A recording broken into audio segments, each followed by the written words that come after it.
प्रभु प्रेमियों, जय जय राम। प्रभु प्रेमियों, श्री रामायण से बहुत कुछ सीखा जा सकता है।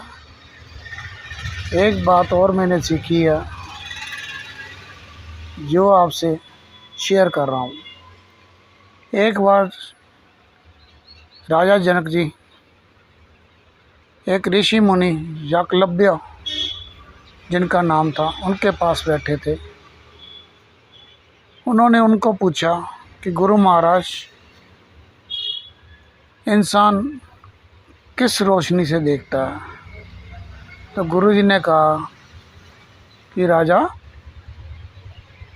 ये क्या सवाल है? इंसान तो सूर्य की रोशनी से देखता है। तो उन्होंने फिर कहा राजा जनक ने कि गुरु महाराज, यदि सूर्य की रोशनी ना हो तो फिर किस रोशनी से देखेगा? तो उन्होंने कहा कि राजा, चंद्रमा की रोशनी से देखेगा। तो उन्होंने कहा कि गुरु महाराज, यदि सूर्य और चंद्रमा की कोई भी ना रोशनी हो, घोर अंधेरा हो, फिर किस रोशनी से देखेगा? तो गुरु महाराज ने कहा, आवाज़ की रोशनी से देखेगा। और आप भी सोच रहे होंगे कि आवाज़ की तो रोशनी कहाँ होती है। मैं आपको बताता हूँ, जहाँ कोई भी ना हो, घोर अंधेरा हो, तो कोई आपको आवाज़ सुनाई दे तो आप उस की तरफ चल पड़ोगे। तो राजा जनक ने फिर कहा कि गुरुदेव, यदि कोई आवाज़ की रोशनी भी ना हो, अब इंसान मुसीबत में हो, तो किस रोशनी से देखेगा? तो गुरुदेव ने कहा, दिल की रोशनी से देखेगा।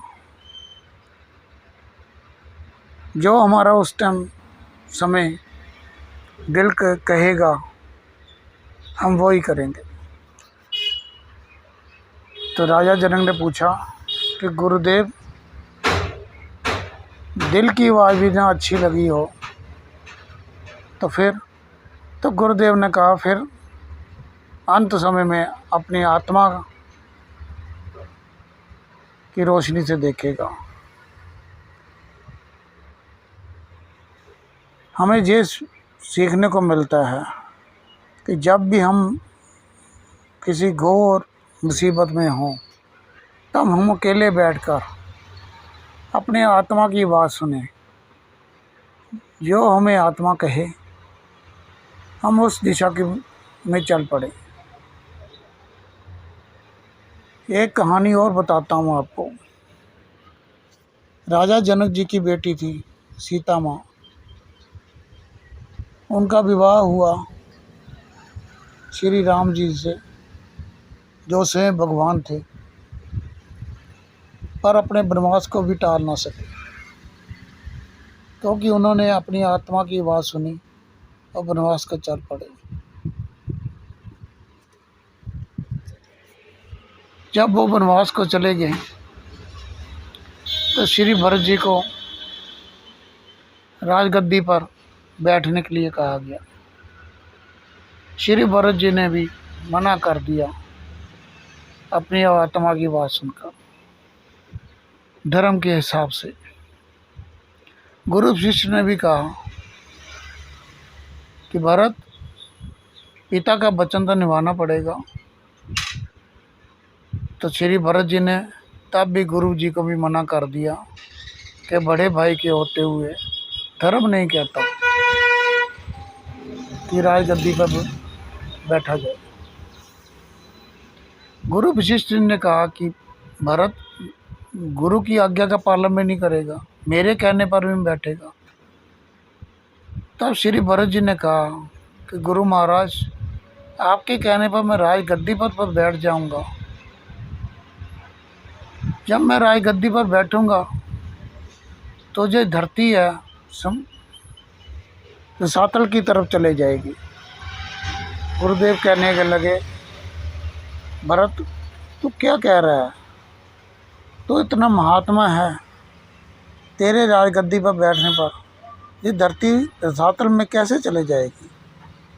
रावण जैसे योद्धा हुए हैं, कुंभकर्ण जैसे योद्धा हुए हैं, उनके भार डालने पर भी ये धरती रसातल पर नहीं गई, तो तेरे कहने पर कैसे, तेरे गद्दी पर बैठने पर कैसे चले जाएगी। तो श्री भरत जी ने कहा, गुरुदेव धरती माँ को पता है वे असुर हैं, पर मेरे बैठने पर उनको पता है कि वो तो असुर जाति के हैं, गलत काम तो करते ही हैं।